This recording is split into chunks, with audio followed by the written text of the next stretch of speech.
উহুদের যুদ্ধ।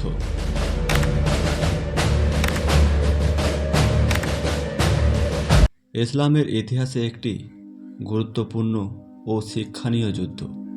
625 খ্রিস্টাব্দে সংগঠিত এই যুদ্ধ মুসলমানদের জন্য এক কঠিন পরীক্ষা ছিল। মক্কার কোরাইশ বাহিনী বদরের যুদ্ধের প্রতিশোধ নিতে শক্তিশালী সেনাবাহিনী নিয়ে মদিনার কাছে উহুদ পর্বতে পদদেশে এসে মুসলিম বাহিনীর বিরুদ্ধে যুদ্ধ করে।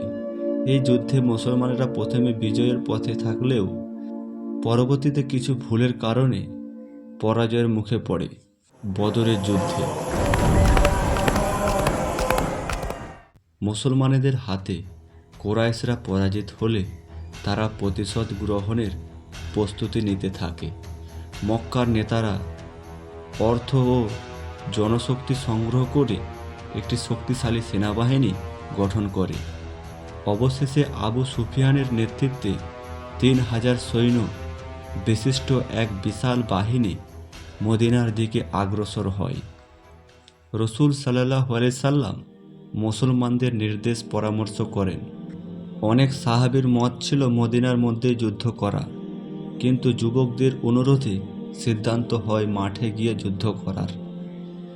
রসুল সাল্লাল্লাহু আলাইহি সাল্লাম 1000 সৈন্য নিয়ে উহুদের দিকে অগ্রসর হন।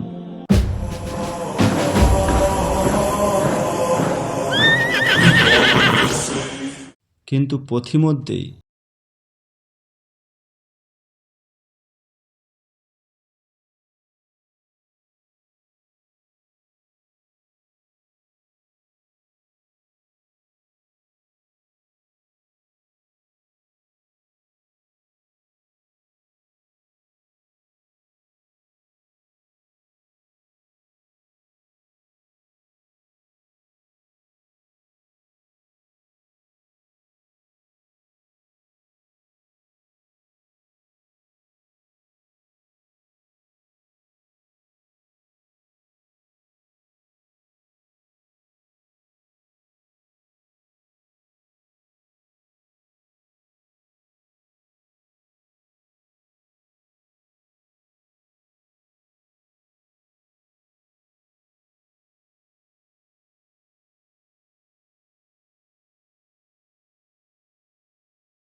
রসুল সাল্লাল্লাহু আলাইহি সাল্লাম ও সাহাবীর এই যুদ্ধের নিজেদের ভুল থেকে শিক্ষা নেন এবং ভবিষ্যতে আরও কৌশল হয়ে যুদ্ধ পরিচালনা করে।